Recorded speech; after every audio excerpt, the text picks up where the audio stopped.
Welcome. Thank you. Elaine, Katie. Yeah.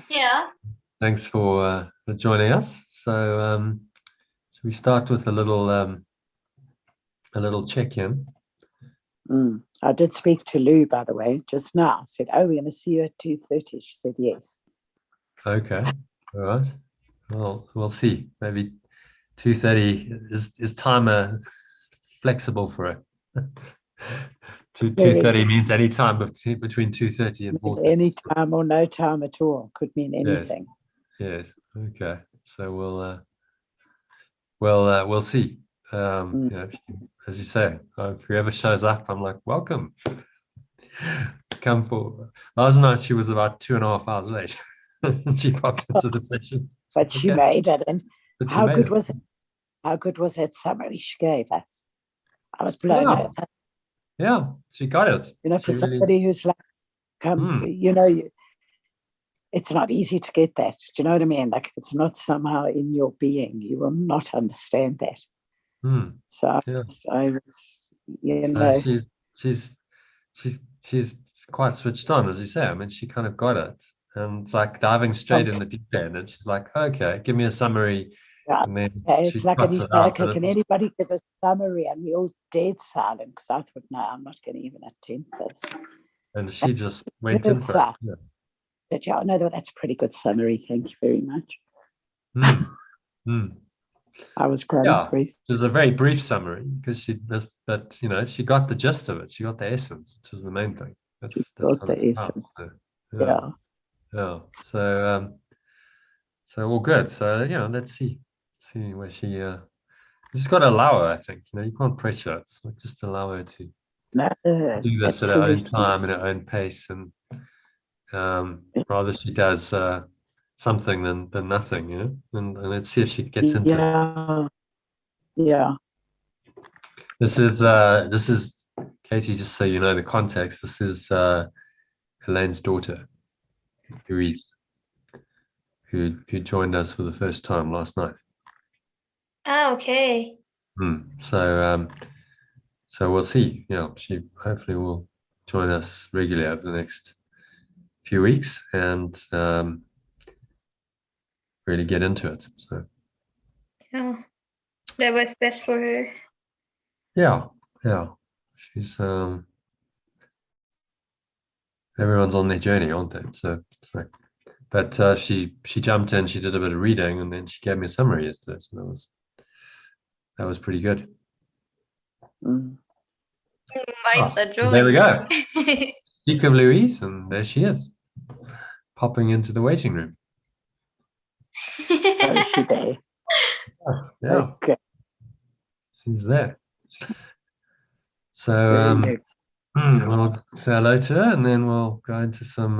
We'll ask her to do a check-in, shall we? And then we'll go into Katie's questions.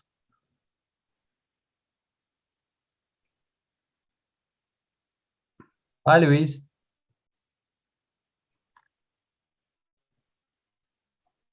Can you hear us?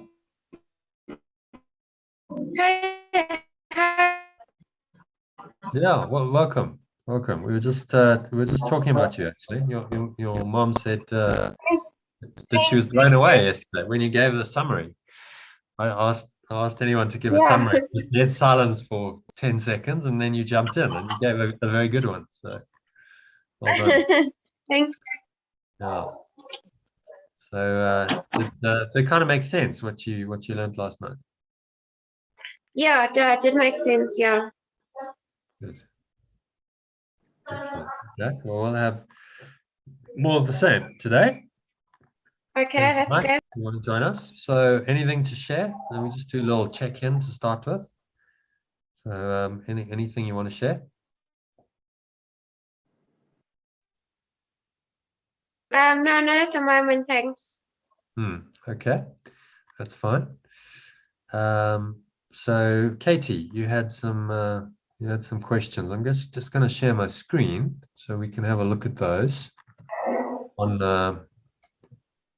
WhatsApp for web. So what have you said? I like to meditate. But maybe you want to read those actually. Okay. But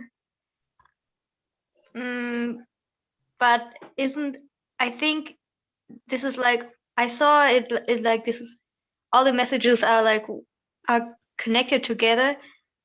And so I wonder, why can I read from the beginning, or do you think this last message is the most important Oh, one? okay. Yeah. No, this is, where did you start? You started up here, didn't you? Hi, Danny. Hello, you come sit down. That was the I match. couldn't. I'm so sorry. I was so tired today. I was like really tired, and I've got something now. I've just got I just have to speak to someone. I've got like a meeting, you know. Can we make it another time? But in the afternoon. Okay. I'm not here That's no problem. I'll just mute you. If you need to speak to someone, that's not a problem. Okay. Do what you need to do. I know where I have to start. So that question you right now with the cursor on, that you have already answered to me. So I have to start with the messages which come after, like, which I asked yesterday, like today. Okay. Which is, this one. I just wondered about my dream character. My dream character has certain prefers to take some consideration because them seemingly make sense. But aren't there some preferences which I can let go of? And I thought about distorted miracle impulses, which are unnecessary. On the other side, there is no hierarchy of illusions and everything is same problem. And then I said that because I thought about making, when I have resistance against the dream character's preferences, which sometimes are necessary, like I have a preference to breathe. If I just hold my mouth, I would die. So it's a useful preference.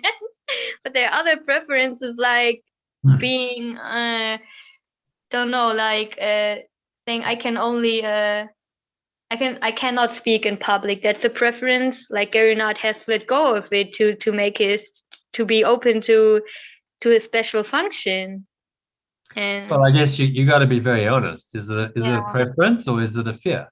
Because it depends on the level of emotion. So you prefer not to speak in public, but if you had to do it, could you do it without fear, or would you find that you went into some anxiety about that? See, so it's the level of the emotional reaction determines whether it's a preference or not. So maybe actually, because he actually talks about preferences and attachments in the pathways. If you recall, earlier in the pathways, he talks when he's talking about in the first one. Yeah. So should we have a look at that? Really, the difference between a preference and an attachment is that. There we go. Okay, so where are we? 12 pathways. So it's in these first ones. So maybe read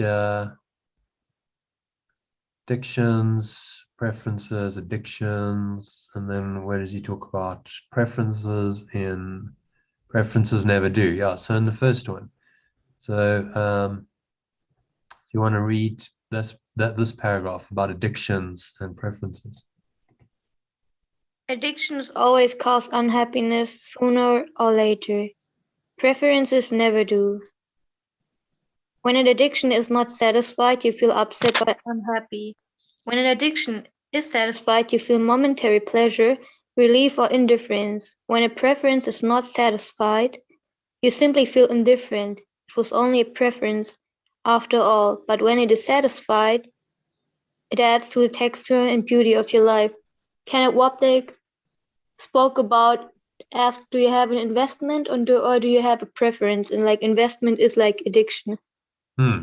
Yeah, investment or attachment or addiction. And it's really the level of your emotional reaction that's going to show you if it's a preference. So for instance, the public speaking thing, you say it's a preference not to do it. Okay, well then, why don't you test that? Put yourself in a situation where you have to give a public talk and test it and see, well, what are my emotions there? Am I really not that bothered? by standing up and saying something to people and speaking in public, or is there anxiety? Is there definitely quite a strong emotion around that? Because that's it's how like you. It's not his preference, it's his way of avoiding Yeah. to It's a way grow. of avoiding something that maybe you fear. So then that's not preference. That's a resistance, and it's a resistance or strong aversion is the same as craving or desire. See, this is what the Buddha said. It's the same pattern. Just doing it, you're saying, I want that not to be the case very strongly. So, and then it's the same movement of the mind as desire. I want this strongly, or I don't want this strongly. Craving and aversion are two sides of the same coin. And neither of those, craving and aversion, are preferences, they're addictions. It seems like I'm sorry. Yeah. It seems like I used kind of wrong terms, because when we go back to the messages from me, Flip back there, yeah.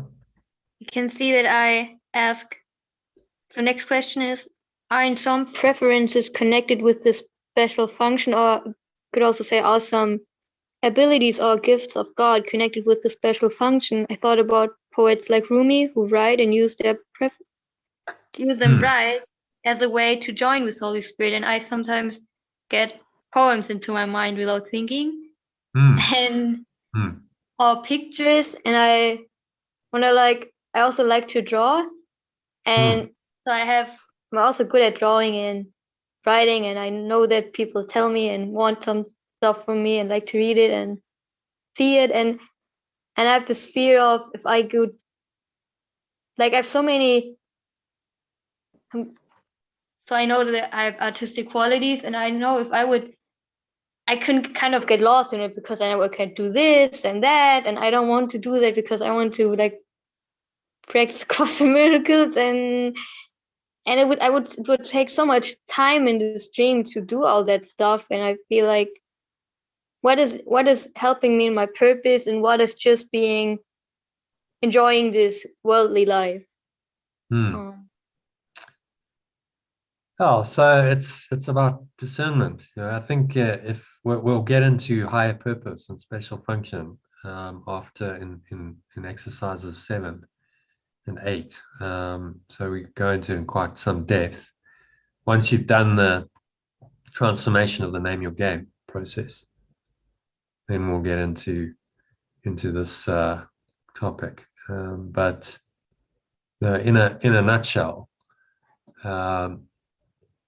you need to really tap in and listen to the guidance. So if there's something that's a calling, that's just like say a Rumi, for instance, he must have had a strong feeling that he wanted to write, and then he just let that come through him. He was also on a mystic path. I'm sure he spent many hours in meditation, but he felt the need to express it. So then you look at that and you say, well, where was that coming from? Was that an addiction or attachment, or was it just an expression or extension of his connection with spirit? And this was the way the spirit was going to express or extend through him into the world. And so that's what one would call a calling. It's your calling, it's your gift, it's part of your higher purpose. And if you block that, then you block the flow of the spirit through you and into the world, which isn't what you want to do. So you need to have some discernment about, well, what is this? Yeah, in preference, in this terminology, preference and addiction is actually talking about what's dysfunctional, and anything that's an addiction is a dysfunction, and that's not helping you. It's going to make you unhappy. Okay. Now I have an example. So what is about Gary Renard, who was I remember he saw this man who was playing guitar. I don't know who, maybe Jimi Hendrix, or I don't know. and he couldn't, he had scoliosis, so he couldn't feel, remember it right, he couldn't feel his spine. And then when he saw this guitar player, he got shivered, like his whole spine was like, I don't know what the experience was.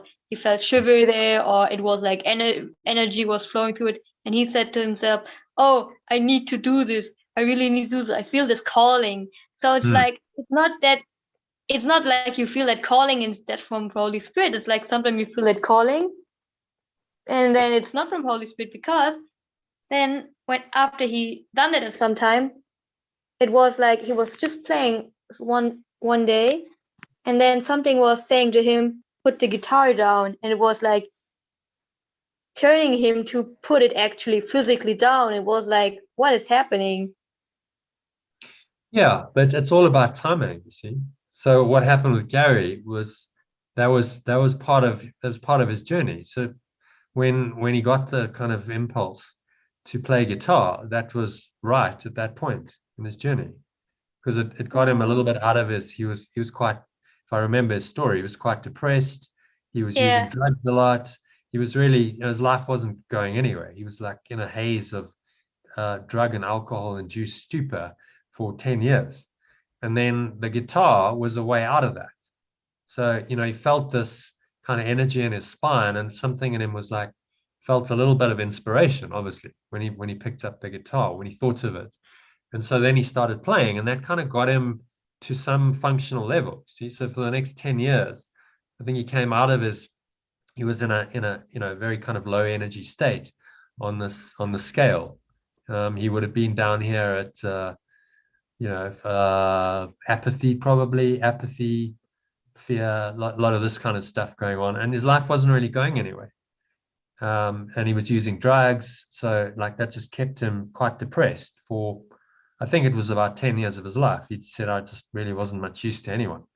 I just kind of went into this wallow of despair. And then the guitar helped him come out of that, because he actually then had a career, and he started playing the guitar with the band, and he started earning some money, and it kind of got him, it lifted him up from that level of, say, apathy or despair into something higher. So he maybe even went at times into optimism, to willingness, because he was actually willing to go and play guitar for audiences. And so a major kind of improvement in his state of mind. And then his next step was, I think it was in the late 80s or 90s, he started getting into the chorus. It was like, okay, now this is your next path. And so then the Holy Spirit says, put down the guitar and follow me, and start going on this path into forgiveness and reason and understanding and love and so on.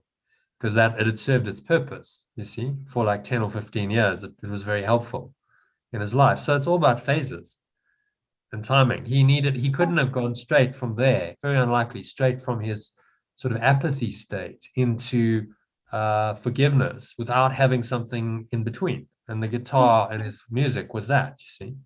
It seems like that, because miracles are collapsing time. So it's like some people, like Eckhart Tolle, go from apathy to whatever. Yeah, it's possible. Eckhart was wallowing in apathy and despair, and then suddenly he just gets a breakthrough, and he goes up to reason and understanding and probably love, experiencing these higher things. So it's possible, but his particular experience was quite unusual. It doesn't happen that often that someone just has a major kind of crack in their ego, and then suddenly they go from there to there. I guess it was his willingness, and there must be a willingness, because it can't happen without willingness. The Holy Spirit is not going. Well, I think he wanted he was so broken and in despair that it was like, it's too much. Like, I can't stand. He said, I can't live with myself anymore, were his words. So he's just got to the point where it's like, okay, I can't do this anymore. And he's saying there must be another way. Yeah. And so you're kind of saying, I've got to the end, right? It's like, I'm at the bottom of the barrel. I can't stand this anymore. I can't stand myself anymore. I can't live with myself anymore. And then he has some kind of insight that, well, there must be two selves there. And I guess he was in so much emotional pain that insight kind of cracked his mind open. And then, the energy was so intense, he passed out, and then just, like a huge amount of positive energy came flowing in, and the next morning he's up in peace. He's looking at his very ordinary apartment or wherever he was, and there's just sun shining through, and he's going, this is amazing. This is like, I'm seeing everything for the first time with new eyes. So, and he had a mystic experience. So it's possible. But for Gary, it was more like, okay, yes, you need to get out of here, and the Holy Spirit gave him a way out through his music.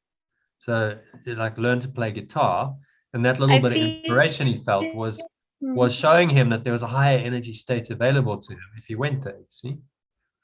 I feel like when I'm having meditative experiences, like there's this one self which has no desires to like not draw or not explore things in the world. And then I come back, I can see that my dream character has this constitution to be curious. Like in Ayurveda, there people are put in 3 categories: Kapha, Pitta, and Vata, and I seem to be Vata, so people who are very creative and inspired fast and go from one thing to the other. Yes. So you struggle to focus on one thing for a long time. It's like, oh, I could do that, I could do that, I could do that. So yeah, I mean, it would. I think it would be helpful if you went, okay, so why don't I dedicate myself to this and let the Holy Spirit use these gifts, and this is part of my spiritual practice, that I'm actually expressing and extending love in these forms. Maybe it's art, maybe it's writing, poetry, and that's part of your practice. I think Rumi would have said, my poetry is just a part of my spiritual life, that I write because I express my deepest feelings in my poetry, and I find it very joyful when I do that. And then now we read it, and it takes us into these. It's taken millions of people into altered states of mind because of Rumi was willing to do that. So imagine if Rumi had said, no, I'm not gonna write. Like, no one's gonna want to read my stuff. Oh my God. What a shame, because the world would have been deprived of this great mystic poetry. And so the same applies, with you. Like, well, why not? Allow it. Be curious. Allow it to come in and through you, and see what happens. And if it feels right, then you go with it. And who knows? You share it with friends. You might publish it. But if it's all guided by the Holy Spirit, then it's really an inside-out process. You're not trying to do it for any external reason. So, I need to write poetry because, I'm not expressing my gifts, and I feel like bad if I don't. And it's an inner calling, and you feel like, yeah, I actually really want to do this. That's what an inspiration is, as opposed to an addiction or a preference. An inspiration is using your gifts and your talents in a way that's helpful for you and others in this awakening at One Planet. And that you can feel a very strong feeling of that. And like I would say, in this modality, in this terminology, you've got addiction and you've got preferences, and we should have the idea of a calling. If you feel a calling to do something, that's coming from inspiration. Inspiration is not preference, and inspiration is not addiction. It's something else. That's coming from yeah. You see that? Now I got clarity. Yeah, clarity. Yeah, I was. So he's talking here about dysfunction, and then, okay, well, if you've got an addiction, you can upgrade it to a preference, and that's helpful, because then you're letting go of the mental and emotional attachment to whatever that addiction is, and it then becomes a preference. But like in another formulation, like the idea of your calling or what you're inspired to do, there'll be a feeling for sure. If you've got a strong feeling about something, that doesn't mean that it's an addiction. It means that it feels like you're inspired to do that. There's a calling, and it can be quite strong, and it can, that following that calling will make you do certain things and have, some people might say, oh, well, you're addicted, but is it addiction or is it a calling? So let's take my example. So I've really dedicated myself to this art of letting go process, the course and writing and teaching, and I can do it for hours and hours and hours. I go the whole night, and sure, I get tired towards the end, but it just feels like I'm in flow, and it feels like a strong kind of like, yes, I should really be doing this. So there's an inspiration that's motivating me, as opposed to some kind of addictive craving. Oh, I need to do this because I need to get everyone's approval, or I need to do this because what will people think if I don't do it? Or those are not the right reasons. Yeah, you're doing it for the thing itself, and addiction is for doing it to avoid something. Yeah, so you're doing it to get in touch. Addiction is you avoiding something, or you want something. You want some result. So you want temporary pleasure, usually with addiction. You want an outcome. Oh, if I do that, then I'll get that little hit of emotion, feeling, whatever it is, and that now fills me up temporarily, of course, very temporarily. Whereas this is the difference between pleasure and joy. So instead of seeking, I mean, most people would say you're crazy, working that long all night and these long hours. You're crazy. That's like, it's unbalanced. But there's a strong kind of feeling coming through. I'm listening to music. I'm in flow. Like I'm really actually enjoying the process. I'm doing my little designs. I'm writing a blog post. I'm uploading. It all flows, and I really enjoy it. And there's a feeling of, yeah, this is actually what I'm meant to do. This is like and you can't really explain it to anyone else. It doesn't make sense if they're not feeling that themselves. Because you feel the internal, like, yeah, this just feels right for me to do. So yes, like it's not usual and it's not normal, but most people honestly are not inspired. Most people are not living inspired lives where they're really listening to a calling. They're on a lower level in some of these patterns, and they're doing it where we, let's go back here. They're doing it not for reasons of inspiration. They're motivated by various egoic desires and emotions. At these lower levels, these are motivations. If you have fear, that can be a strong motivating force to take certain actions, do certain things. Desire is a strong motivating force. In fact, desire and fear are the primary emotions that drive our world economy. Right? These are egoic impulses that will cause us to take certain actions.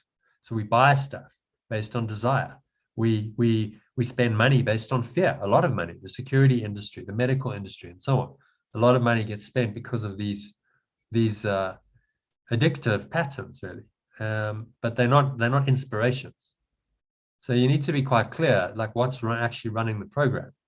Like, am I inspired? Am I at a level of willingness, optimism? I'm moving here, and this just feels like inspiring. At this level 310, you have an inspiring view of life. Yes, it is possible. It is feasible for me to do these things, and I feel like there's some kind of higher purpose to this. That it's not just about me and my little dream and what I want to achieve and egoic goals. It's not. I'm not doing it for that reason. It just feels internally, it feels right for me to do, and then that becomes a platform for you to grow into these higher states. So at this level, like anyone who's creating anything in the world, say great art, music, literature, poetry, is going to have to be at least at inspiring level to do that. There needs to be this inner inspiration that's consistent, that's there, because it's repeated. You don't just write these things overnight. If you're going to write poetry, it takes time to master your art.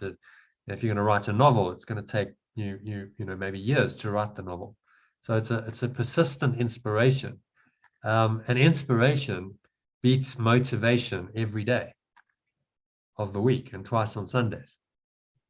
Because inspiration is coming from a deeper part of you. It's not motivated by the external. It's coming from inside out. It's this internal connection with your spirit that is literally inspiring you. The spirit is coming into you and then inspiring you to extend outwards using whatever the mechanism is. So if you've got a gift for art or writing, then that, that's a way the spirit can do that. The interesting thing is when I got, like, I could do it. Yeah, I feel like I can do it all the time. And before I even take the pen, it's like I feel fulfilled. Like, this is so exciting, and I know it's already done. And it's already happened, so I just use the pen and let it flow. And but I have to do it, because if I'm just stay with, oh, it's already done, or now I won't put it on paper, I'm yeah, I'm making it to my salvation plan. And it doesn't manifest through you. So yes. Look at the highest level of mystic. So I think what happens at the highest level of mystic awareness, bliss, serenity, ineffable. People there often don't do anything. They just sit and be. The mystics, the yogis, so on, can just sit for hours and just be in that ineffable bliss, and then they don't feel the need to do very much. And that's not wrong as such, but in the process of raising yourself up to that, it might be very helpful to write these. If you've got poetry that's wanting to come out, you're doing it for you, really. It's your own process of expression. Right. And then, well, as a side benefit of that, other people might read it, and you might be able to help them to connect with their own higher self and move into these states through the poetry. Because that's what great poetry and great art does. It moves people up this scale, doesn't it? That's why we call it great. It has the ability to change people's state into a higher state, temporarily at least. But for some people, they can read Rumi, and it can just really put them into a state of love or joy for hours, just reading some Rumi poetry. And that's powerful. That's a very powerful transformational modality. So, experiment with it. There's no must, should. You have to just see. Do if you do it and it feels good, and you feel like these kinds of states of mind are arising, then go with it. And if you feel then, okay, well, it's time to stop that now and meditate, then go with that. Okay, now it's time to go back within and go into the bliss and the peace. And someone like Rumi would have probably said, well, it's all part of the same thing. I do my deep meditation. I'm a mystic, so no doubt he would have spent many hours in meditation.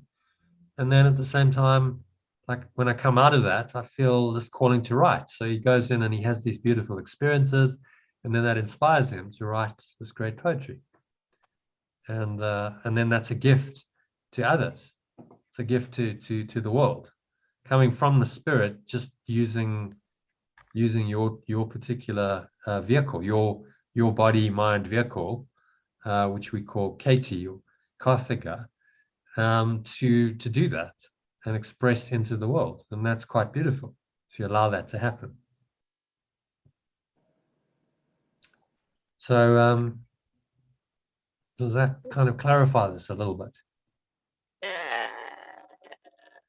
Yes. Be careful that the resistance is not coming from the ego, because the ego is going to try and stop you from doing this, because it doesn't want you to express or extend the spirit, because it knows if you do that, then it undoes the ego in your mind as well as in other people's minds. So it's going to try and block you and then say, no, well, don't do that. And it's sneaky and cunning. It might be saying that, well, don't do that because you prefer to meditate, and that's more spiritual. but actually there's a resistance there. There's a fear of maybe expressing yourself fully and allowing the spirit to come through and really use you. So then you say, one example, to meditate when I don't feel resistance because I buy into unworthiness and I feel I don't want to do anything else. And I sometimes also like to do something artistical, but I not allow because I think that it won't satisfy me as meditating. It sounds like the ego. It does sound a bit like No. because it kind of works. It kind of works that way. Gotcha. So who's you got to ask who's thinking these thoughts From and who is why? that message? Who sent that message? Yeah. Whose Yeah. text message is that? Yeah.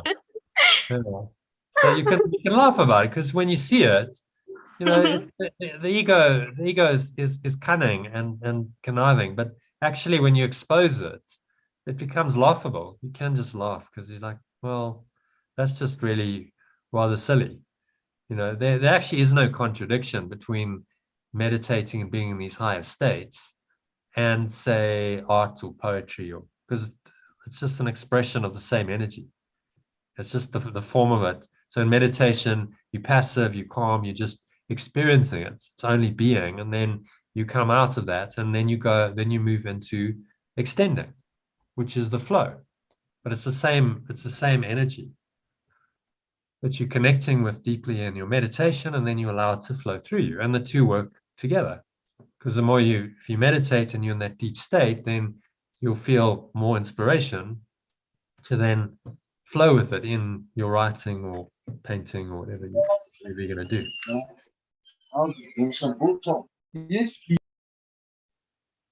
Okay, so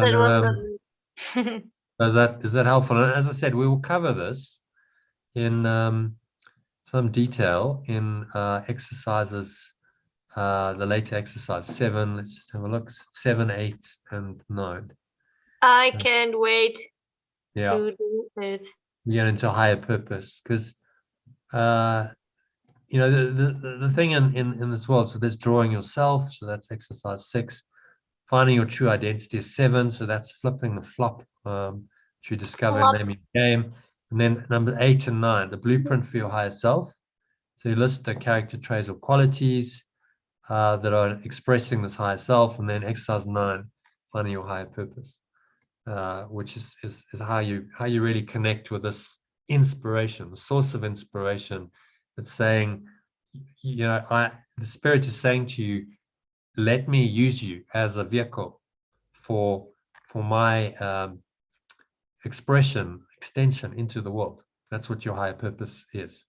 And if you have certain talents like writing, painting, art, etc., then those talents will be used by the spirit. And the special function is simply the Holy Spirit using those unique abilities that the ego has given you, because there's no separation or difference in spirit and truth, but it can use those for its purpose. And then you can be very, very helpful to yourself and others in extending the spirit through it. So we'll go into this in some detail. And if you find your higher purpose, then this is how the spirit is teaching you. So in your higher purpose, you learn what it is that you are. See, the more you extend this and express this, the more this spirit starts to become you, and you recognize that this is you. Does that make sense? If it doesn't, yes. If it doesn't, then it will. Once we've gone through this process, we've got a few exercises to do. So this is like the other side of the hero's journey. If you want to look at hero's journey again, this diagram. It's like you've gone through the transformation, and then you come out of it on the other side. The student and teacher emerge, and then the one teacher is like the awakened son of God, as an extension of God. Yeah. So you go through that. We go through the abyss, the death, and the rebirth of the self These are naming your game and then the flipping your flop. And then you come out and there's a transformation and there's a higher purpose, which is part of the return. So your purpose then says, well, kind of go back into the known world, and you now have a purpose to awaken others, and you have a gift to do that, and whatever that looks like for you. And then we have an inspired life, because we come back into the known from the unknown. We bring the unknown into the known through our gifts and our talents. And that feels very inspiring. And that helps other people to then go on their hero's journey, because everyone actually needs to make this journey. And we get inspired by others. You know, if other people hadn't done it, imagine if we didn't have the avatars like Jesus and Buddha and people who'd made this journey themselves. You know, you wouldn't have any example. How would you even know about it? The fact that there is a hero's journey means other people have done this. And so it's an archetype. It's like, yeah, well, actually, this is everyone's archetype. We're all actually on this journey. And so I'm not alone here. And actually, if I just go with this, then I can be as they were. They were very inspiring people for the people in their time, as well as through history.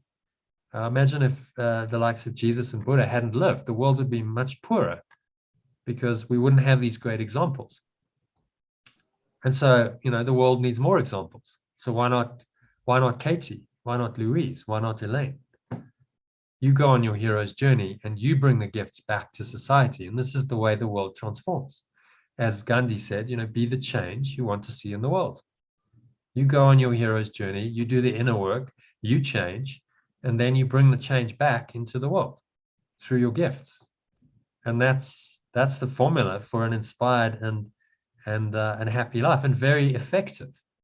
Like at this level, if you've really done this, you are inspired. You are operating on a different frequency, a higher energy level that is not just mere motivation. You've gone way beyond that. It's not just motivation, it's inspiration.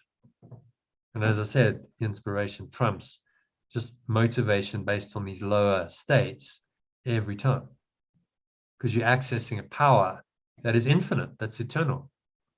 Like you're a miracle worker. You can access, you can do things that are not available at these lower levels, because you just haven't tapped into that. So, and well, you know, we see that in the world. You think of, let's take a good example of someone who's at willingness. Say Richard Branson.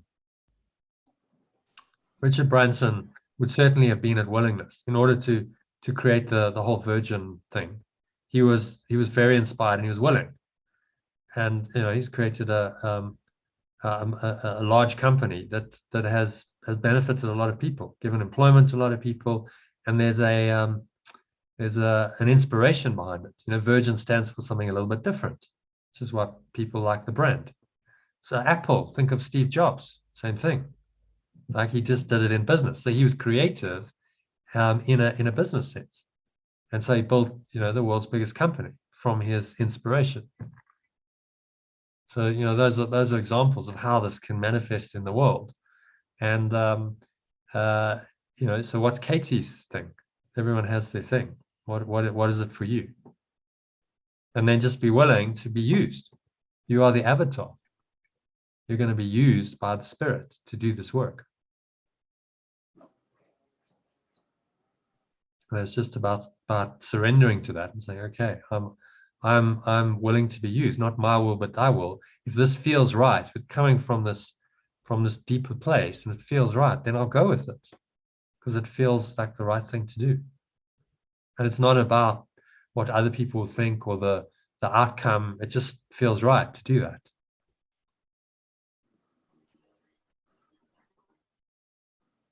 And then the spirit can use that to take you up the levels. And it's not contradictory to your enlightenment at all. It's part of your process. Okay, I write the hell out of me. Okay. So just like if you feel that like, yes, I feel like I want to pick up the pen and write, then just go with it and do it. Don't block it, because then what you're doing, you're blocking the flow, aren't you? And then, Katie, you make when you resist against something, you make it stay. Yeah. Okay, so I hope that's helpful. It's an interesting Yes. warm-up discussion to our later in the course. We're going to do higher purpose and so on. So this leads nicely into that. So thank you for those questions. All right, so moving swiftly on then, let's go into the 10th pathway, given we're doing the pathways. We'll do that, and then we'll go into the lesson and meditation on the lesson. Okay. So we're on 10th pathway, which is a new phase of it. So these are grouped into 3, if you recall. So this is pathways 10 to 12, which are kind of the top of the tree, where he's saying this gives you a complete solution to every emotional problem in your life. Whenever you experience uncomfortable emotional waves, you'll find that the pathways are always ready to steer you around the rocks into the peaceful waters. So it's about managing your mental and emotional state more effectively using these ideas. Okay, so the 10th pathway. Kati, do you want to read the first sentence in bold, please? Of course. I'm continually calming the restless scanning of my rational mind in order to perceive the finer energies that enable me to unitively merge with everything around me. Okay, so anything speak to you there? Yeah, going from that, it reminds me of zooming in and zooming out. When I'm in the rational, when I let go of the rational mind, I am open to the possibilities to zoom in or zoom out. And then I don't feel separation between me and my surrounding. Then I can my surrounding can be a place where I express myself. Did that make sense? Yeah, it did. So if I can calm, to put it into the context of what he's saying, if I can calm the restless scanning of my rational mind. So my rational mind is the ego, really, that's blocking you. Say, no, it's like, not that, Katie, go there, do this, distracted. It's distracted, and its motives are not true and pure.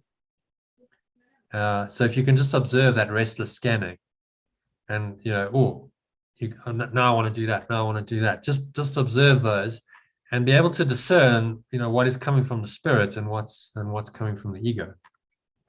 Because the spirit is not restless. It's not restless. It's not disturbing your peace. It's actually inspiring, and it's gentle. It's calm. So even a felt sense of, yes, I want to write is it's got a different quality. It's not like you need to write or else, or write because otherwise you're lazy, or it's not that, because that's the rational mind. It's just a feeling of, yeah, well, writing would feel good now. It feels right to do, if you pardon the pun. So I will write because it feels right. And so I'm perceiving the finer energies below the restless activity of my rational mind, the ego mind. And those energies enable me to unitively merge with everything around me, because it's a unitive energy. So actually, if I write, I'm merging with the pen, I'm merging with the paper, I'm expressing the spirit through me, and I feel at one. There's a sense of unity that arises in that activity.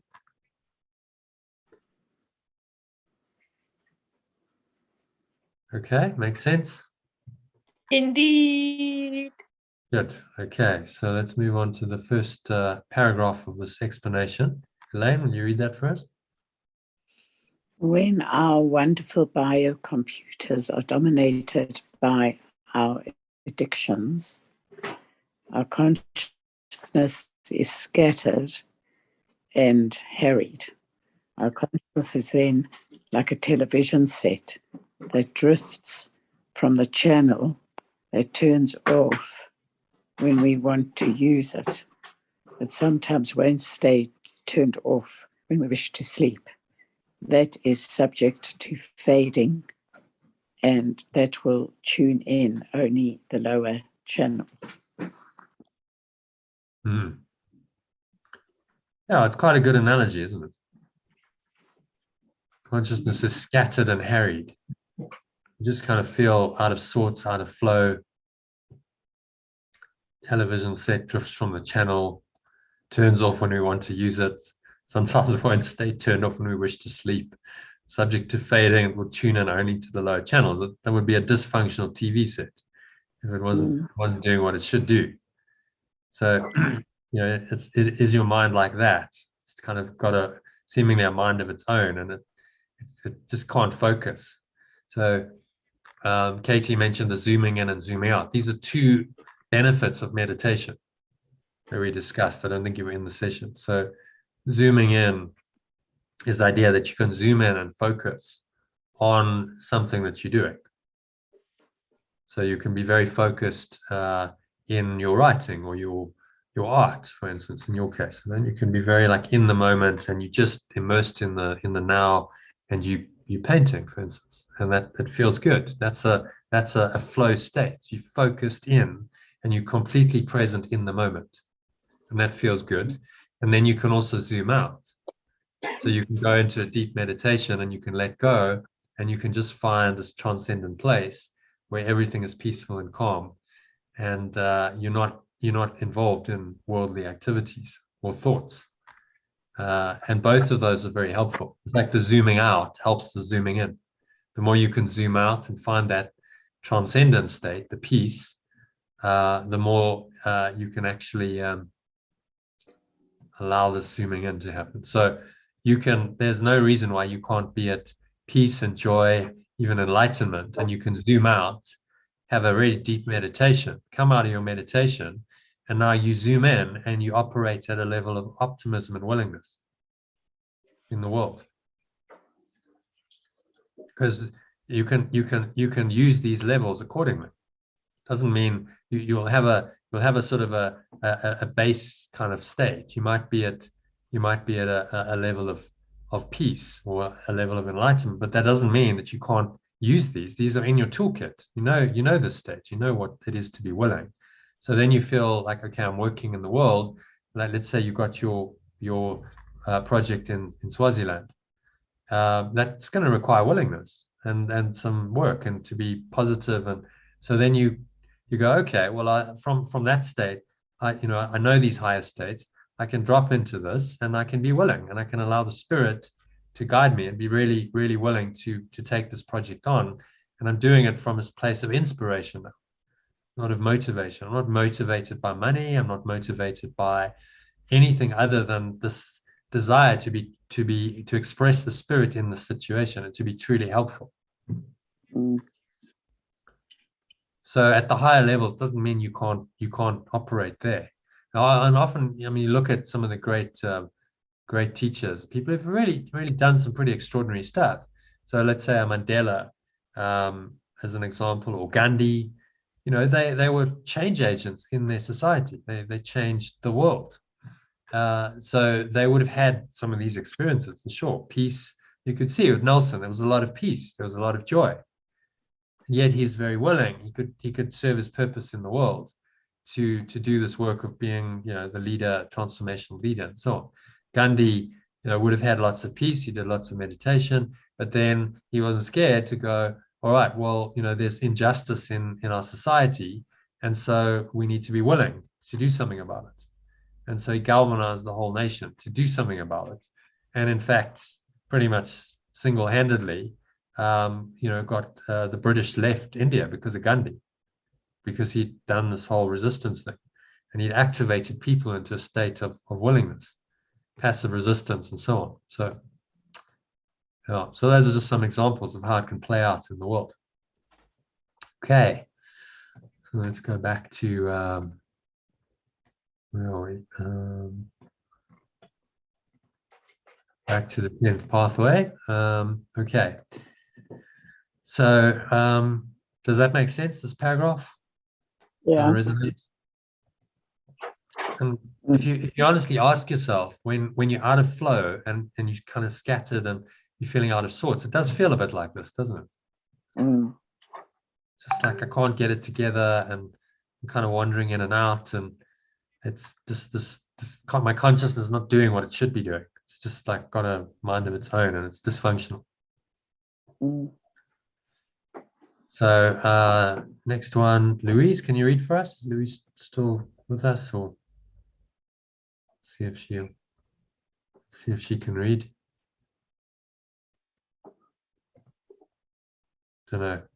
Okay, never mind. Louise seems to be otherwise engaged. So Katie, if you can read paragraph 3, please. As you lessen the heavy load.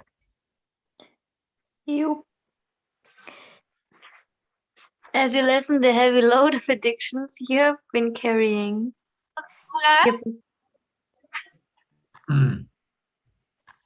Maybe she wants to read it. I don't know. Yeah, Louise, are you there? No, Sounds like singing. I don't know. Yeah, let's mute. Your rational mind becomes quieter and quieter, and you begin to increase your insight and perceptiveness. You begin to have a choice that wasn't available before regarding the things you say and do. You begin to tune in to the finer energies around you when the precious space on the screen of your consciousness is not occupied by the emergency alarms triggered by your addictive security, sensation, and power models of how the world should be. Yes, you can't put meditation and poetry together. It wouldn't make any sense. What do you say? How I see it. You can't put them together. Yeah. Yeah, but that's not true. Yeah. That's because otherwise you wouldn't have all these great mystic poets. You know, Rumi, Hafiz. There's others in that tradition. Wrote beautiful poetry, and they were mystics. And you read it, and you're like, oh, that's just so nice. Really beautiful words. You know, what they're expressing is timeless and eternal. So they wouldn't have been able to do that if they didn't have the mystic experiences, presumably in meditation. Yes, Katie, brain. Came out of meditation and they picked up a pen and they wrote. I tell that my brain. So you could do the same. I could. Rumi and Katie. There we go. Katie. Poet for the new age. And the world needs this. I mean, poetry is it's kind of a bit of a lost art, really. Like, I have a poetry. I can read one now. Do you? Okay. What read? Read? By all means, yeah.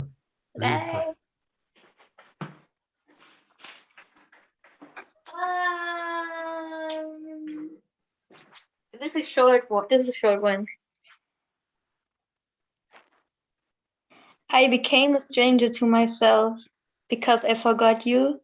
I forgot me. Now you illuminate me. Now I illuminate you. And everything is still imperfect. The search is over. You found me. What thoughts are needed when you speak?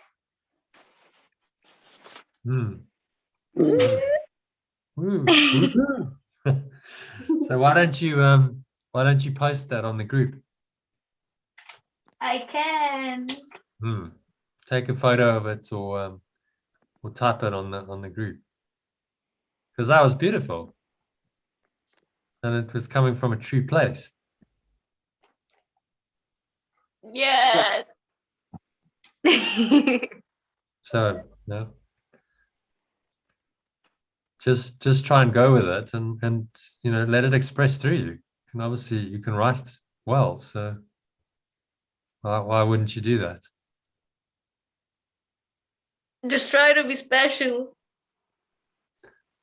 No, see, if it's not coming from your ego, it's really not you. It's not about Katie. Oh, I want to be a special poet and I want to get kudos No, I from mean, the external world. not doing it.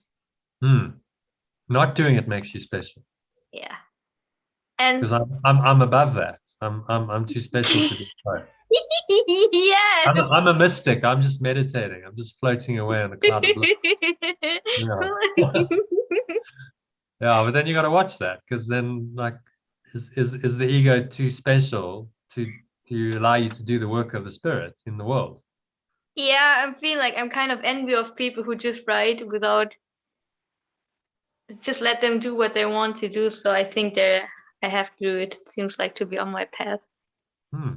So go with it, and especially if there's a resistance there, and then it's part of breaking down your ego. You see, so the beauty of this idea of the higher purpose is, as you follow your higher purpose, it undoes your ego. It's your path to undoing the ego, because as you express the spirit and you allow it to come through you and use you, you are surrendering. You are being done through by the spirit. It's not you doing it, it's the spirit doing it. And so then it breaks down that ego that wants to do it itself.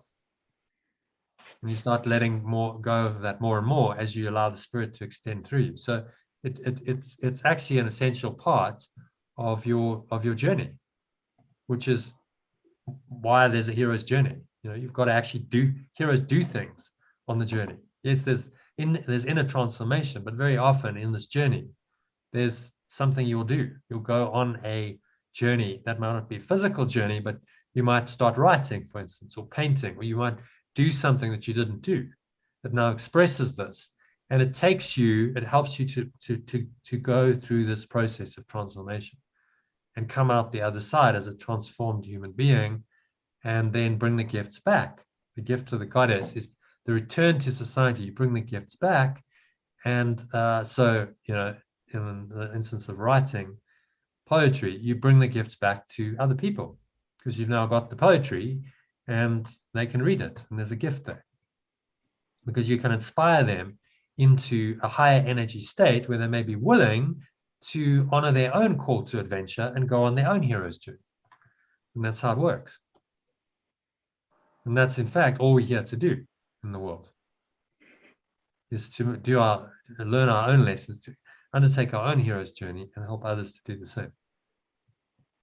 Okay, so just do it, as the Nike saying says, and we'll clarify this in that exercise 9, later on in the course. Okay, Elaine's just dropped off. Let's see if Louise is around. Maybe she can read the last paragraph for us.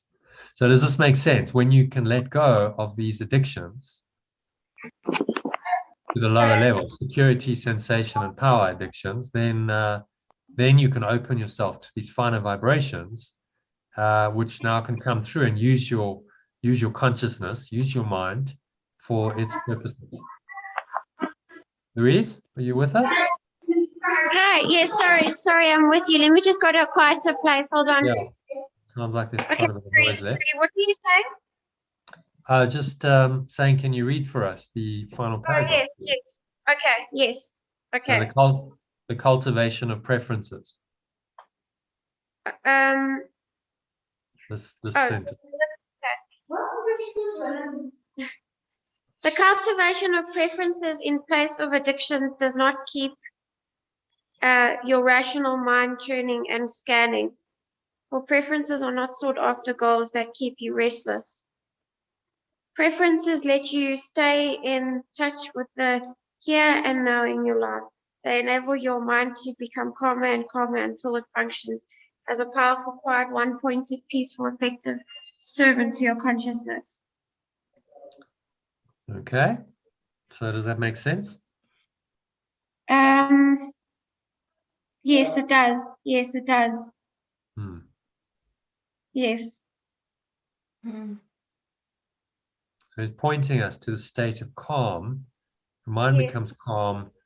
You're not turbulated, mentally and emotionally turbulated by these addictions anymore. And so you can zoom in, to use our language, Kati, calmer and calmer. So then the mind can be used as a powerful, quiet, one-pointed, peaceful, effective servant to your consciousness.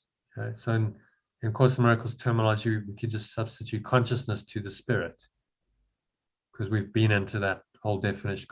Consciousness, as Jesus defines it, is still of the ego, right? But it's just words, it's terminology. It's like the spirit of oneness flowing through your mind and into your life. And it becomes powerful, quiet, one-pointed, okay? So single focus. So you can be very, very effective in the state. If you're in a flow state and you can focus, then there's not much you can't do. You become very effective. You can go into these states of mind and you can go for hours. I know, because I'm speaking from personal experience. Just go for hours and it's just coming through you. And what most people would find exhausting and tiring, you just go. There's energy. You just, because it's flowing through you. And that's actually quite a nice state. It's an inspired state of mind and being to be in. So why would you resist that? Only the ego would resist it. Yes.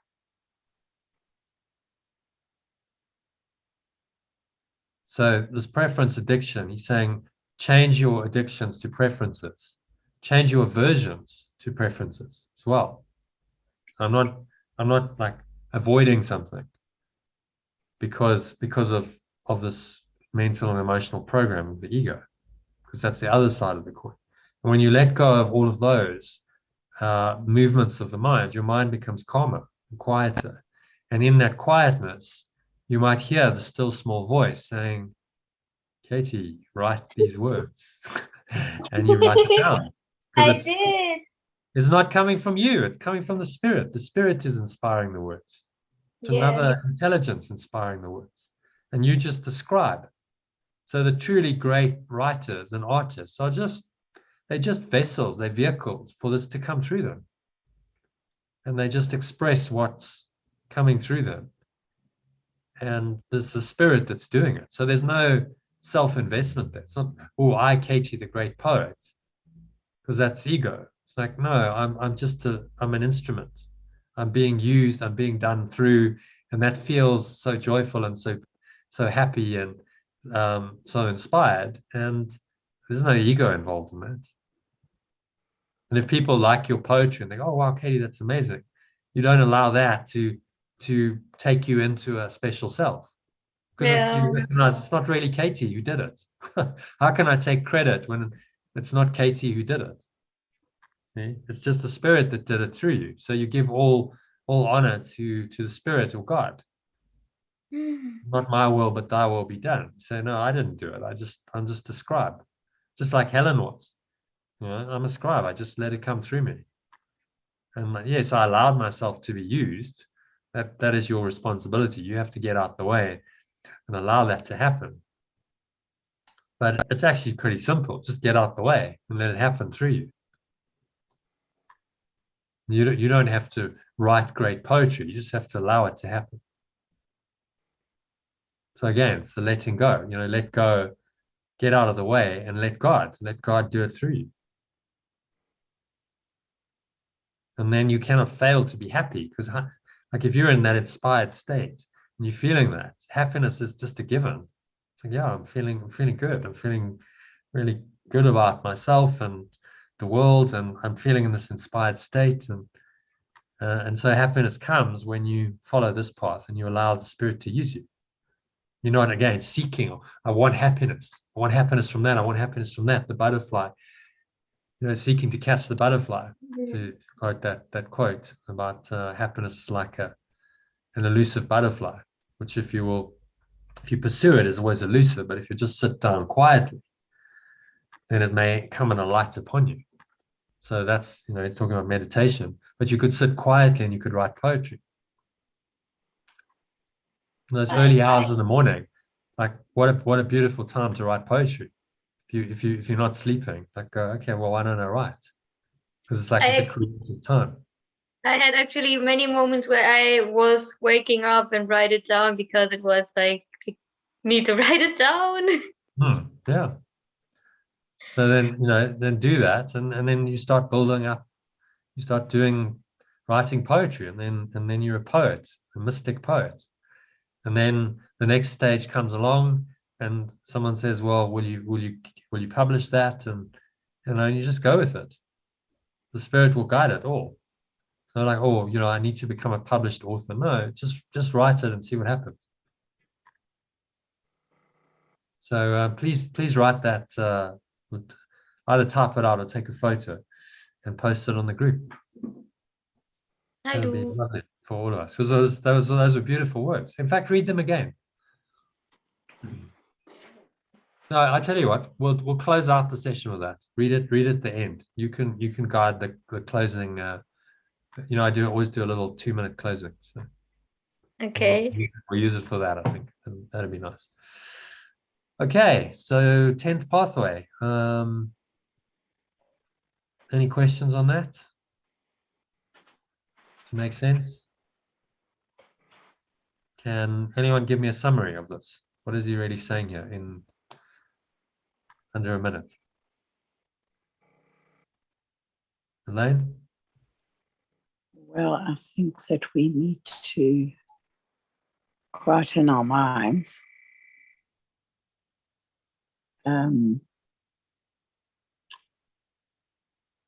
And then we realize that we have choice available.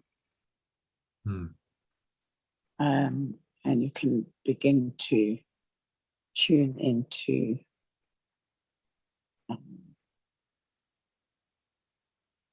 Something deeper. Sorry. Something deeper than addiction. We can tune something a lot deeper than I want chocolate or I want cheese, to use an example. Yeah, I want deeper than chocolate and cheese. Yeah. And sort of tune more into what our real deeper inner calling is and purpose in life. We just stop the noise. The noise. Because it's mental and emotional static, and that stops you from hearing these callings. It stops you from listening to the voice of the Spirit. Because the ego is just saying, Elaine, go get chocolate, go get cheese. You need it now. Now. Not later, now. You need it now. You know the story. And then in that strong egoic thought and emotion, the Spirit is blocked out. You're not hearing that voice. No chance. You're just like, get the cheese now, get the cheese now, get the cheese. You're not be able to even think straight if you don't get your cheese. Yeah. So now. Now it's very harsh, and it blocks everything else out. Everything gets overwhelmed or covered over, drowned by that voice, doesn't it? The subtlety of like, well, actually, I'm feeling quite inspired and I want to paint, gets drowned out by that addictive program. So that's kind of, as an example, that's what he's saying here. And so if you can just be quiet and you can let go of that impulse, that's a distortion of miracle impulses, is that addiction, as Jesus taught us earlier in the course. If you can just take the time to let it go, drop it, find that place of calm where that thought is now at least diminished. It's not so strong, and the emotion behind it. And then you start tuning in and you start listening to a quieter voice. And then that voice of the Spirit is going to tell you to do other things with your time than feed your face. Which is much more productive and constructive for you. So this is how, like, if you look at anyone who's done anything exceptional, extraordinary in the world, they have learned how to manage their mind, and they've learned how to overcome this addictive programming of the ego, and so they're now open to be used for a higher purpose. And if you don't do that, then you're just continuously on this treadmill of meeting your physical needs. Oh no, I want this, and you're continuously looking outside, and there's nothing coming from within, and it's kind of empty. It's like seeking outside of yourself when actually the answer is within you. But you have to let go of that external searching, which, remember, Jesus said is all mental illness is a form of external searching. So it's mentally ill when you do this. You're mentally ill when you do this. Instead, say, look, it's all within me. So let me just listen and allow this to express and extend through me. And then there's a deeper joy. It's not pleasure, but it's a deeper joy that starts coming, a deeper fulfillment than just seeking for external pleasure, which is very temporary and unsatisfying.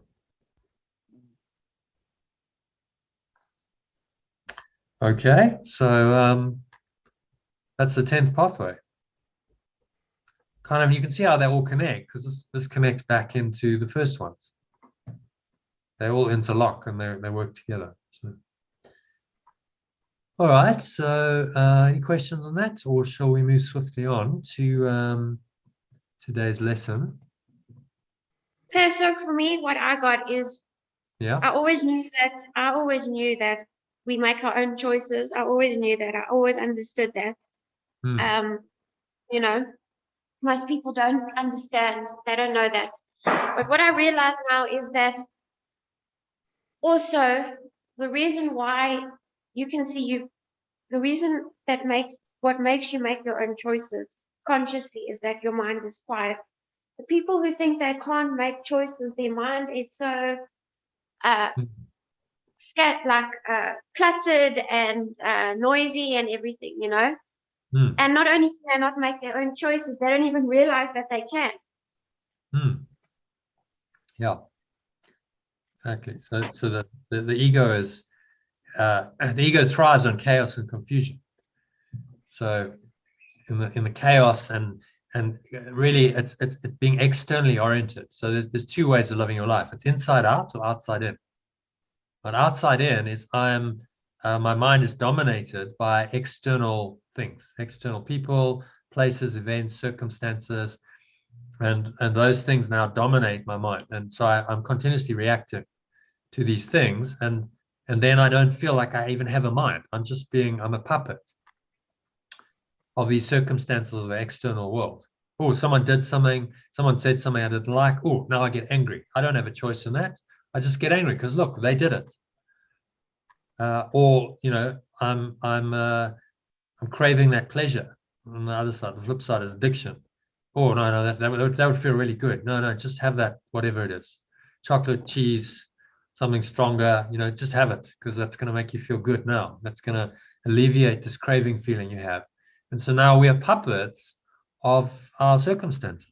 There's no mental and emotional control because we're living our lives outside in. And then I don't even realize I have a choice. I'm just a victim of the world. And that's a very disempowered state to be in, because anything happens and then you get triggered and you get upset, and there's no like, well, hang on, I have a choice here. I don't have to get upset. Someone did or said something I didn't like, but I can let it go.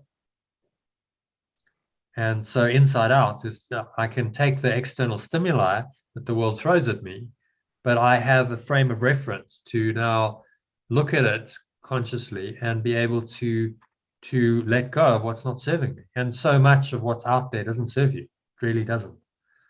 So watching the news continuously, looking at COVID stats, looking at, you know, the advertising, the marketing that's constantly thrown at you, these things don't really serve you at all. So you learn to let go of them. Yes, they're still kind of there, but you just make different choices. So you wouldn't necessarily choose to watch the news. You wouldn't choose to expose yourself to a whole lot of senseless advertising telling you need products you don't, and so on. You know, you choose how you're going to direct your mind. Well, instead, I choose to go within. I choose to meditate. I choose to do these sessions. I choose to write poetry. You know, I'm making different choices here. Now you start to become empowered because you're able to make different choices. So yeah, it's a very, very true observation. So people who continuously, like their minds are scattered and harried, they can't access this state of mind. But everyone can. Everyone can be trained to do this. We can learn to control our minds in this way. And that's really what this course is about. It's teaching you to do that. How do you let go of what's not serving you and allow what is serving you in? Okay, so let's have a little look at the lesson. This is today's workbook lesson number 9, which is I see nothing as it is now. Okay, so Louise, would you like to read the first paragraph for us?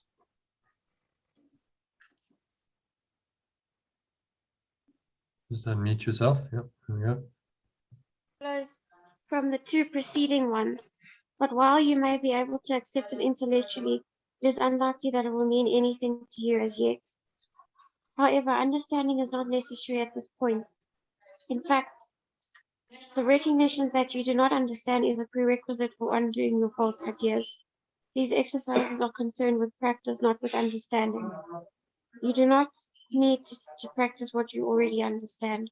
It would indeed be circular to aim at understanding and assume that you have it already. It is Okay. difficult. All right, stop. Yeah. We do one paragraph at a time. So just unpack that a bit. Does that make sense? Yes. Okay. Can you give us a little summary of it? What's he saying there, in essence? I'm assuming I'm not really sure. I'm not sure what it's saying. Like, is it saying that you must practice what you understand? Or it's not saying that? I don't know. No. What he's saying is that these exercises are concerned with practice. So he's saying you don't understand. Understanding is not necessary at this point because we don't understand. That's why we're practicing. That's why we're doing the exercises. So a lot of people are like, oh, I don't understand this, so I'm going to give up. Say, no, don't worry about that. If you don't fully understand what he's saying that doesn't matter because you do not need to practice what you already understand. Right? If you already understood this fully, then you wouldn't need to practice. You'd already have it. You'd already know all of this, and there would be no need to study or for a course. So he's saying it would indeed be circular to aim at understanding and assume that you have it already. So no, well, you don't have the understanding yet, which is why we need the course. That's why you need to practice, do these lessons, because you don't fully understand, and that's fine. Saying that's all fine. Don't feel somehow bad that you don't fully understand. So he's just being kind and gentle in his teaching. He's saying okay, I see nothing as it is now. Okay, maybe I don't fully understand it. Maybe it's like I'm not quite sure what he means. There's a bit of uncertainty. And he's saying that's fine because this is about practice. So at the beginning of the workbook. Learn. Sorry? Always something new to learn. Yeah. At the beginning of this workbook, because there's 365 lessons, he says, look, just do the exercises. Don't worry about any resistance that comes up. Don't worry if you don't understand these exercises, if you resist the ideas. None of that will matter as long as you practice. Just read them and do them. And then the exercises will lead to more understanding as you do them. So he's just saying, just do it. Just do it. He's seeing how hyper-vigilant the ego is. Yeah. Huh.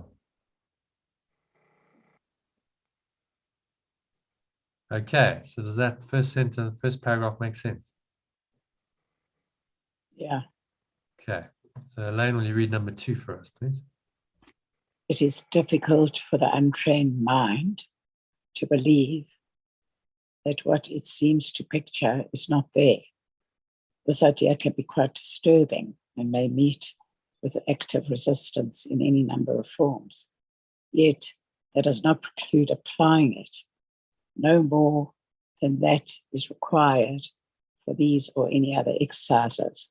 Each small step will clear a little of the darkness away, and understanding will finally come to lighten every corner of the mind that has been cleared of the debris that darkens it.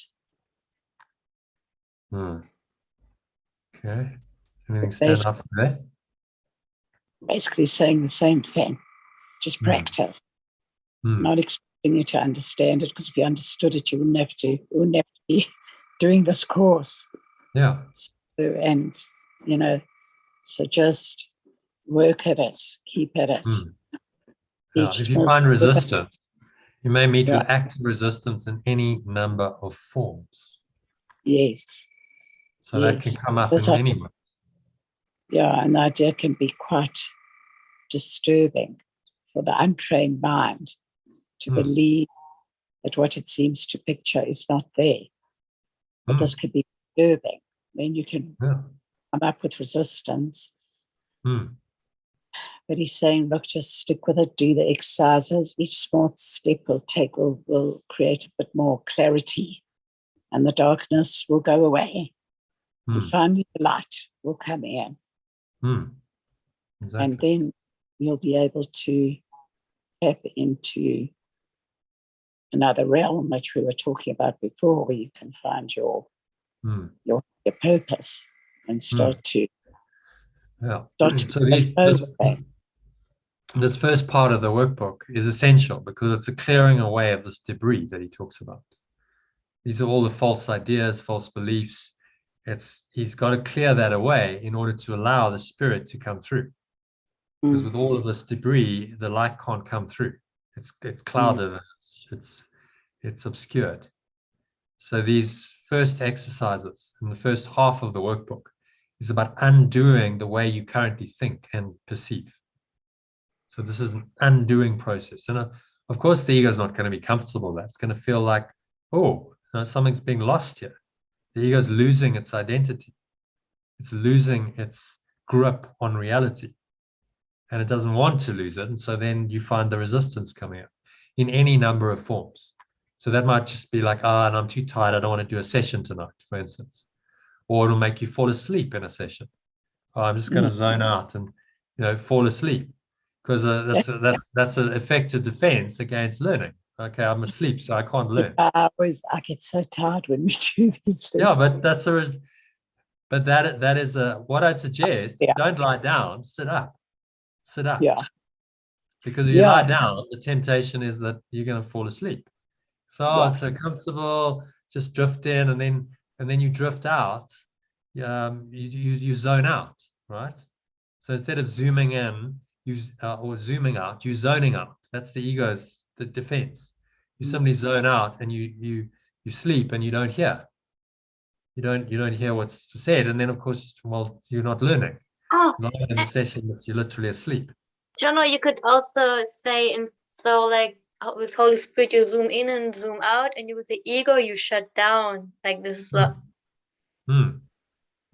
Yeah, you shut like down or you zone out. Like zoning out is if you just go into like an enervated, sleepy state and you're not conscious. And the course has been known to do that.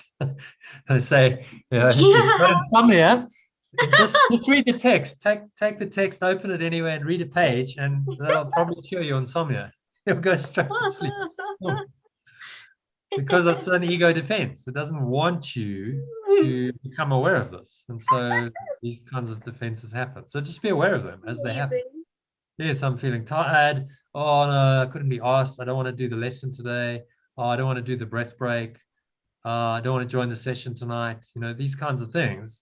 Just observe and go, okay, well, where's that coming from? Is that my higher self really guiding me? Or is it the ego just resisting? Because it doesn't want you to do this process. So the easiest way to stop to avoid you learning is simply to stop you engaging in the material.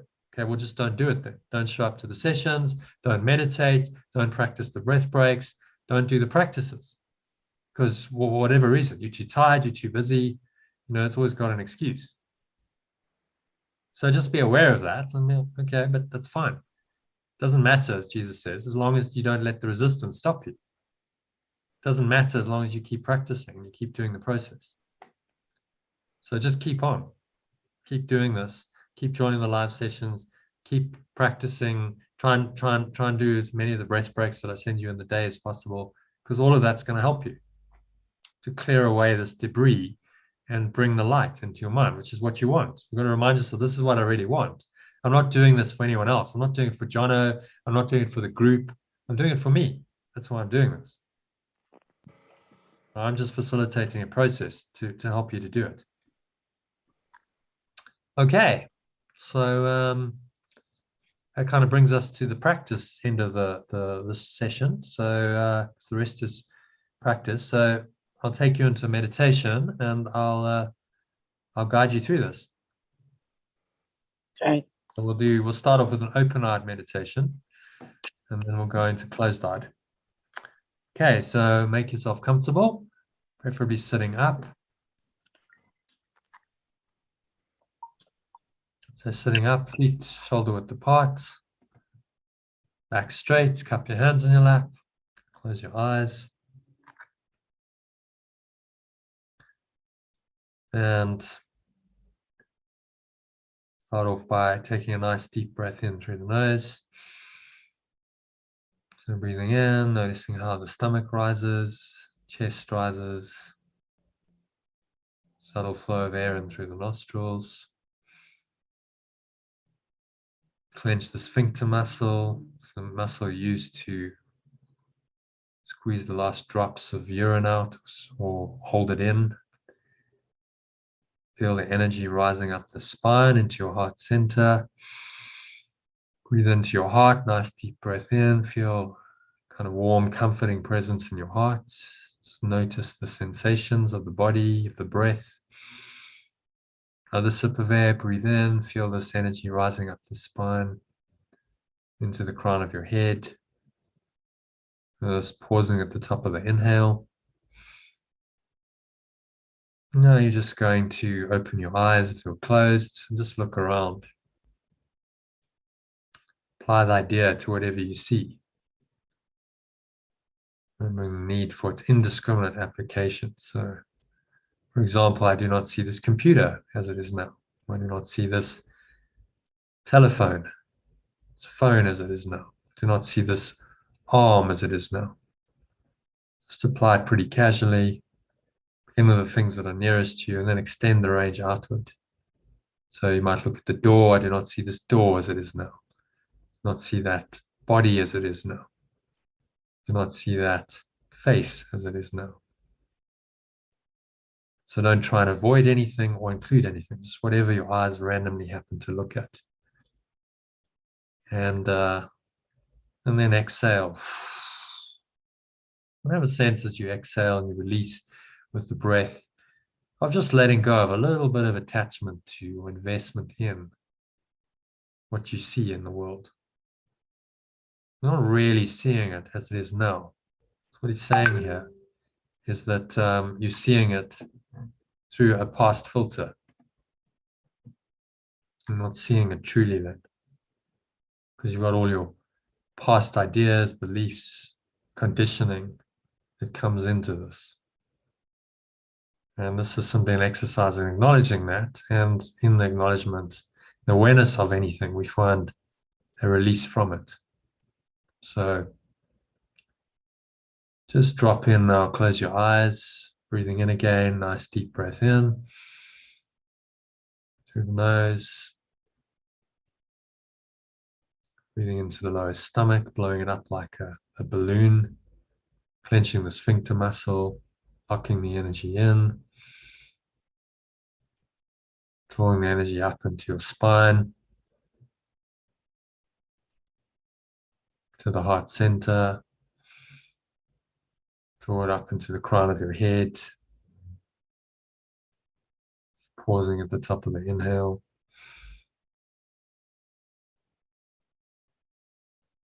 And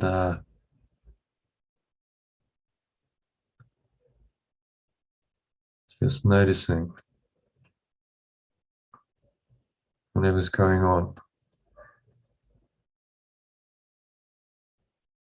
in your mind. So scan your mind internally now, and whatever you see internally, thoughts, emotions, memories, sort of sensations in the body.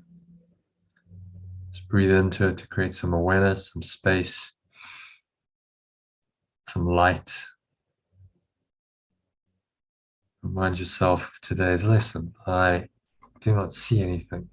See nothing as it is now. See nothing as it is now.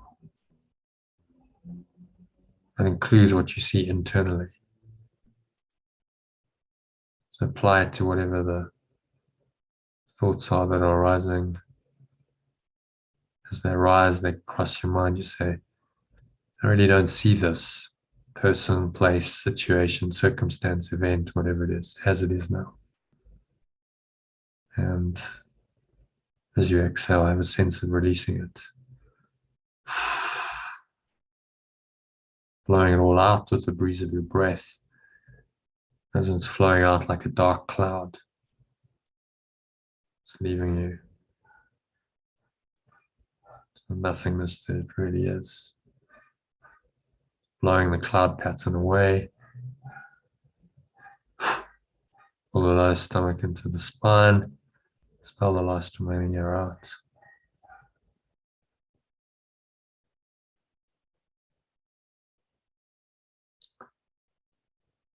And just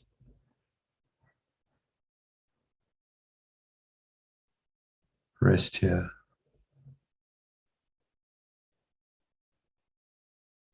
Peace and stillness.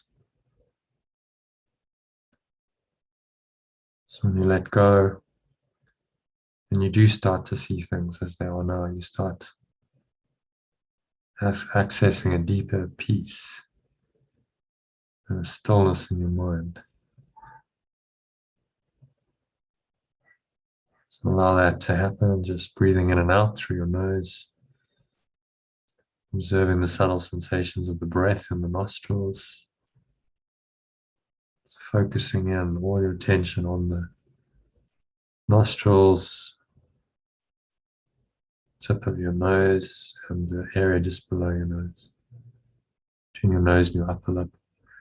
Just focus all your attention there. Notice the subtle sensations of the breath in that area, that very narrow area. So it focuses the mind, brings it into the present moment.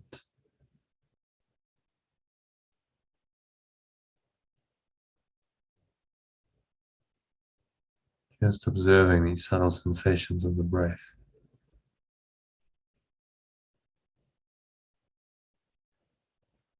Allowing that take you into a deeper and deeper state. Calmer and quieter. More still. Each passing breath.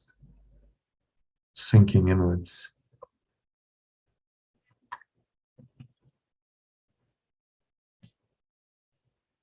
Sinking into the light.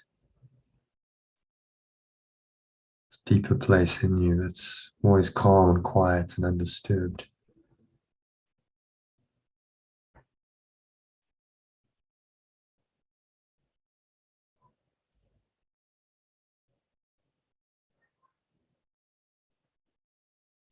Nowhere else to go, nothing else to do, nothing else to think about. Just breathe, observe your breath, relax, be still.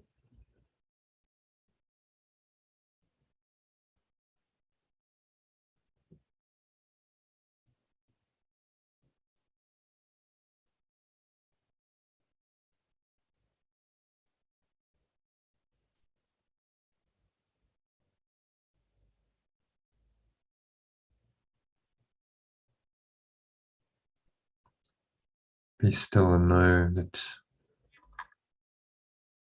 only the present is real. It's timeless, eternal state called the present moment. It's all there really is. The present is not what happens in the present. It's not the events, circumstances of time and space. The present moment is the space in which it all happens. It's timeless, state of mind, the ground of being, the very foundation of reality. And you can experience that ground of being, your own foundation right now, not sometime in the past or the future.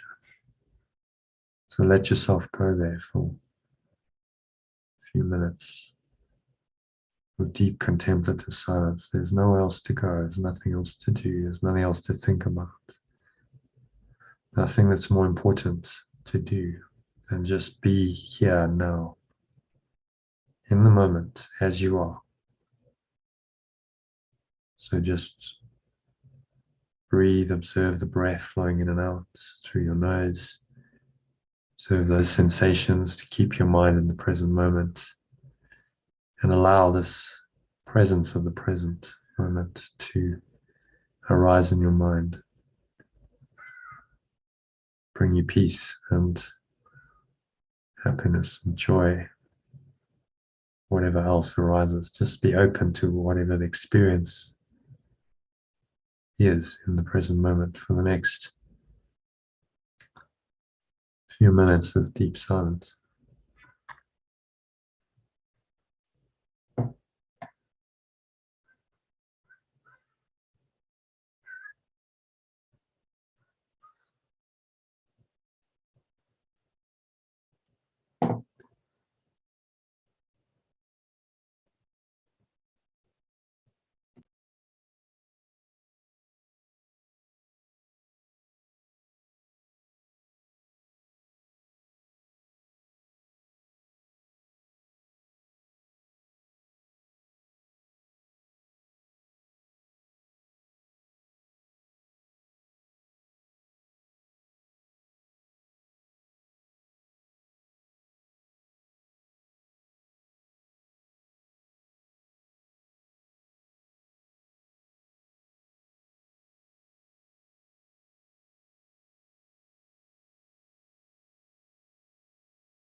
And so just if you notice any thoughts arising to disturb this deep peace, just observe them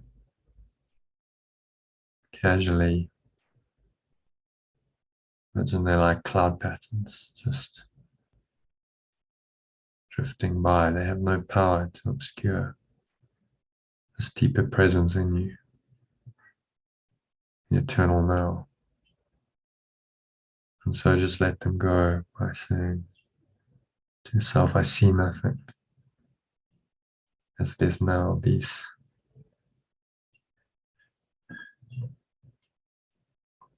clouds are just nothing. They obscure the present moment. I'm really seeing nothing. I'm not seeing what's now. I'm really seeing nothing because the now is all that's real. So blow it away, exhale, and just release any attachment to or investment in what you're seeing. It's the breeze of your breath, letting it go.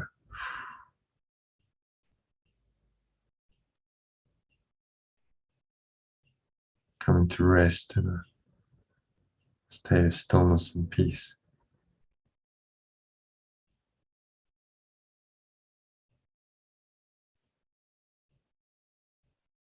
Another couple of minutes of deep silence. Just be here now. Nothing else to do, nowhere else to go. Just be in the present moment. Allow that experience to arise fully. Next 2 minutes of deep silence.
And so just gently coming back to an awareness of the body and the breath, the senses and the world. On the count of 3, open your eyes. So 1, just breathing in, noticing how the stomach rises and the chest rises. Subtle flow of air in through the nostrils. Pausing at the top of the inhale, smile. Again, scan your mind. So notice any thoughts, any emotions, any sensations in the body going on. Is there anything there that's at all disturbing to your peace of mind? Remind yourself that I see nothing as it is now. So in truth, I'm not really seeing it. What I'm seeing is not there. So you exhale. As you exhale, you release the mental and emotional attachment to whatever it is. Just a decision to let go, to not hold on to those thoughts and emotions. So you blow them away with the breeze of your breath.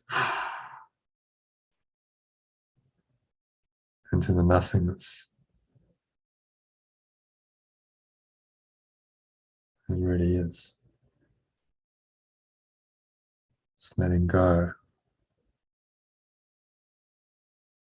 Finding the stillness and the calm and the emptiness and the peace.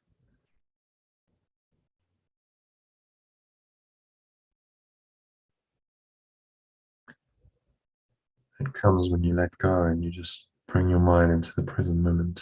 So notice that.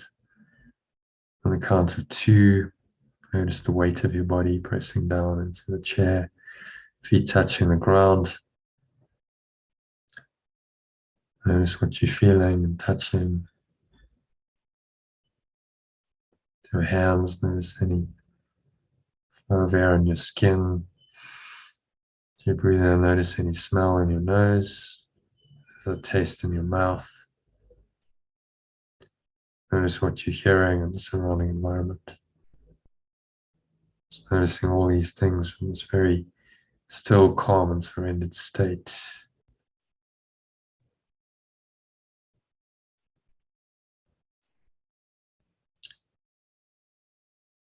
Without judgment, there can be no disturbance to your peace. So any your judgments, your interpretations of your sense perceptions that create problems in your life. So just observe how peaceful it is when you just, in the present moment, you're just observing sensations, touch, feel, what you're hearing, tasting, smelling.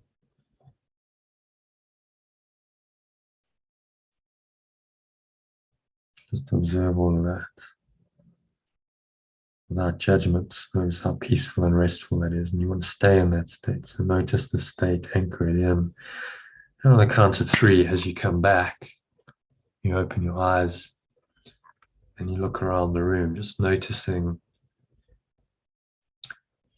the various objects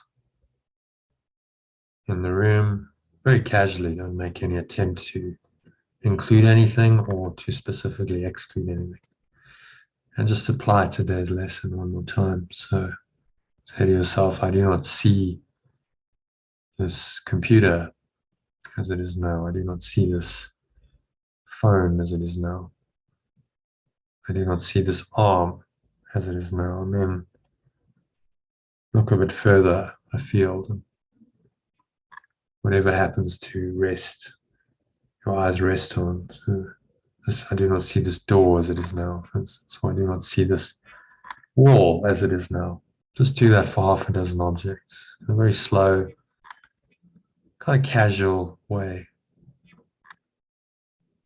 A few seconds each, and then you move on to something else. And notice how you feel when you do the exercise. Should be feeling very calm, very detached, very peaceful. So you're training your mind that really this state of awareness, this calm peace, is available to you no matter what.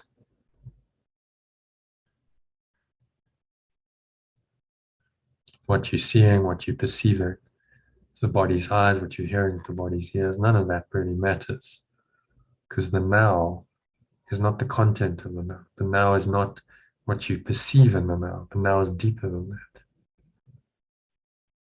The now is the formless essence, timeless presence. Hopefully you connected with quite deeply over the last 21 minutes of this meditation. So stay connected to that for the rest of the afternoon and evening. To help you do that, you can do a little breath break, which I'll send you another recording to do. So use that to top you up. You can just do it in 30 seconds, just reminding yourself of this lesson, applying it to whatever you see on a breath is something you can do in under a minute. Giving you some instructions for doing that in today's email and this morning's WhatsApp message.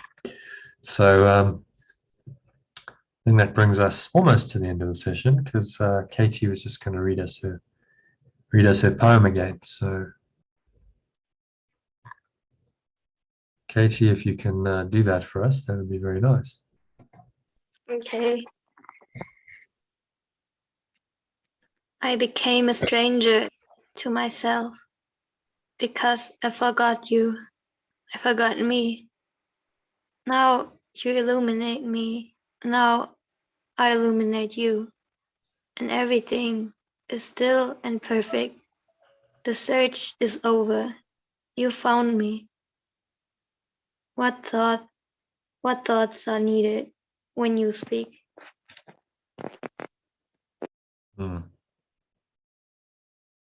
That's lovely. Thank you. Thank you for sharing that. You're muted, Elaine. Do you want to say something? Could you read that last line, Kati? It's very beautiful. I just didn't get the last line. What thoughts are needed when you speak? Wow. Well, really, it is inspired. That is a download. It's a download. Honestly, that could be Rumi. I mean, that's how Rumi was. Could be Rumi. Could be any mystical fame.